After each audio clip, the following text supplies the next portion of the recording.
The gathering began with applause as the speaker addressed a group of naval aviators and naval personnel, beginning on a note of respect and admiration for their unique skills.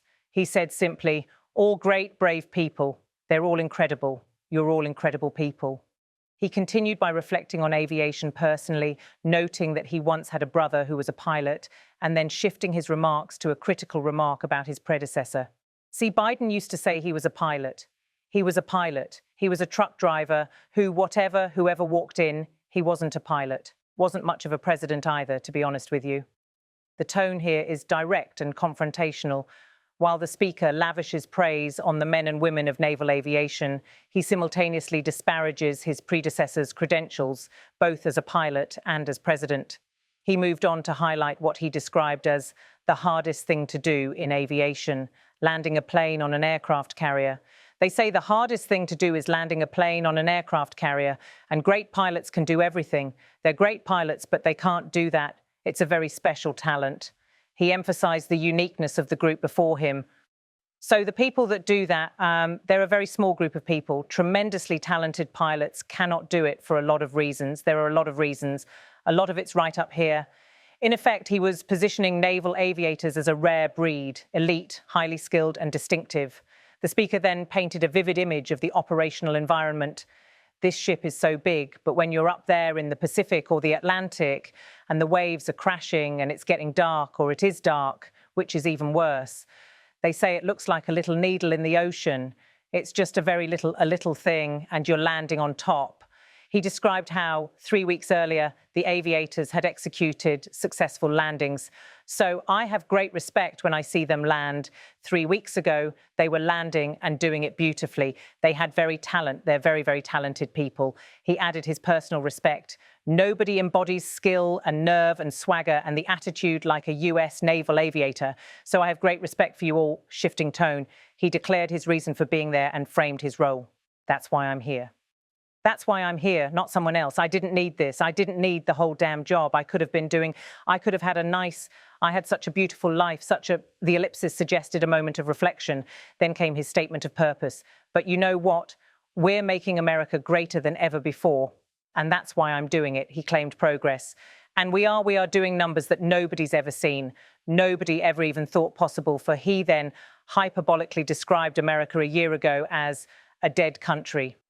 Think of it, a year ago we were a dead country. We're like a dead country, and now we have the hottest country anywhere in the world. There's nobody even close. It's pretty amazing. I'll tell you, he credited the individuals present and the armed forces generally. None of it would be possible. All of these things that we're doing, all of the respect that we have, it's really because of people like yourself and the armed forces generally. It's amazing the job that you all do.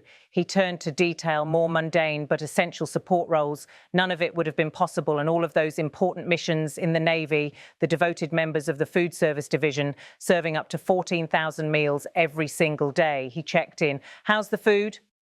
Good. They say it's good. Is it good? I hope it's good. It's probably my kind of food. I like that kind of food, but they don't get the credit they deserve. He then applauded them. I want to just thank them very much and congratulate 14,000 meals. He broadened the thanks to include sailors. Let's also hear it for all the sailors holding the American flag high at CFI, as well as the crews from the ferocious Dezen 15. He then summed up, but together, the sailors here today give your very best to our nation.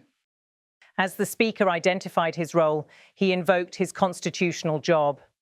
And as your commander-in-chief, I'm fighting every single day to ensure that we give you our very best. He repeated the pledge. Also, we do. We do. We're giving you everything. We're giving you more than anybody's ever given. He turned to standards. We're bringing it up to a standard that nobody's ever seen before.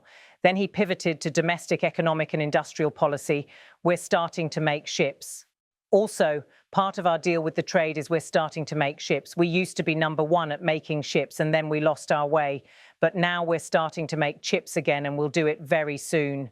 It's not going to take that long.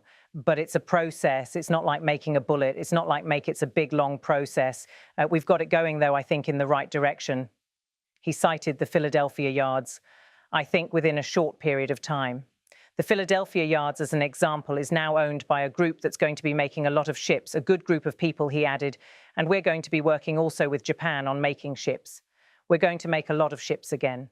Think of it, we were number one, and then over the years they just lost their way.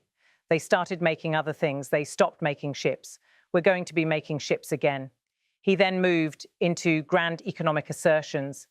We've more than, think of this, $17 trillion, trillion with a T, pouring into the United States of America from all over the world. He noted the time frame.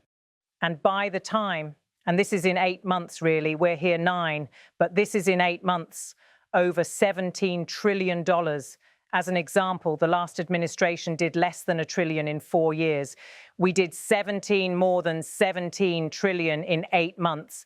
He ended that segment with, and I think by the time we finish up our first year, we're going to be over 20 or $21 trillion of money coming into our country. He concluded the economic section with an international angle. And I want to thank Japan, because Japan is making big investments into the United States, and they're very happy because the stock market's gone up very nicely. We've made Japan a lot of money. That's okay, but they're big investors. This address blends high-minded praise for naval aviation and service members with sweeping claims about industrial revival and economic transformation. The speaker frames the naval aviators as embodying skill and nerve and swagger, while simultaneously casting his predecessor in a dismissive light regarding both aviation and presidency. The repeated invocations of carrier-based landing difficulty reinforce the message: this is a distinct elite group, worthy of exceptional recognition. In praising both support staff, such as food service divisions, and sailors who hold the American flag high, the speaker draws a unifying arc from the mess hall to the flight deck, anchoring his message of gratitude in the practical realities of naval service. The industrial policy section is striking. The promise to make ships again, references to the shipyards in Philadelphia, cooperation with Japan, and a return to American industrial primacy signal a core theme, restoring what the speaker casts as a lost manufacturing edge. The claim of more than $17 trillion of investment pouring into the US in 8 months is ambitious. As fact-checking shows, though such claims are made by the Speaker's administration, independent sources say the number is likely exaggerated. The mention that the last administration did less than $1 trillion in 4 years sets up a contrast, elevating the current administration's performance in stark terms. The economic upshift is presented as tied directly to military readiness and national pride, implying that industrial strength underpins naval and national strength. By stressing his role as Commander-in-Chief and pledging to give the military our very best, the Speaker implicitly frames the industrial revival, investment inflow, and transformation of manufacturing as integral to national defence and security. The speech thereby links economic policy, industrial strategy, and military power under one cohesive narrative.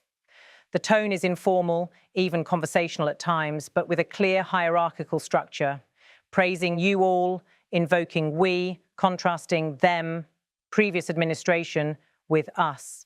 The speaker positions himself among his audience, sharing respect. I have great respect for you all, while also asserting leadership. I'm fighting every single day.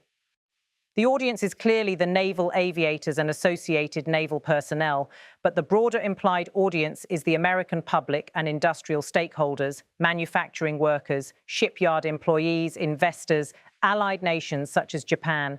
The speech is intended to reinforce morale within the armed services, underscore industrial revival, and highlight economic gains as evidence of national resurgence. The repeated direct quotes preserved above reveal the speaker's rhetorical strategy: use of we to unite, you to target the military audience, and them to refer to the prior administration. The speech underscores a blending of military service recognition with economic policy, suggesting that industrial revival is part of national security.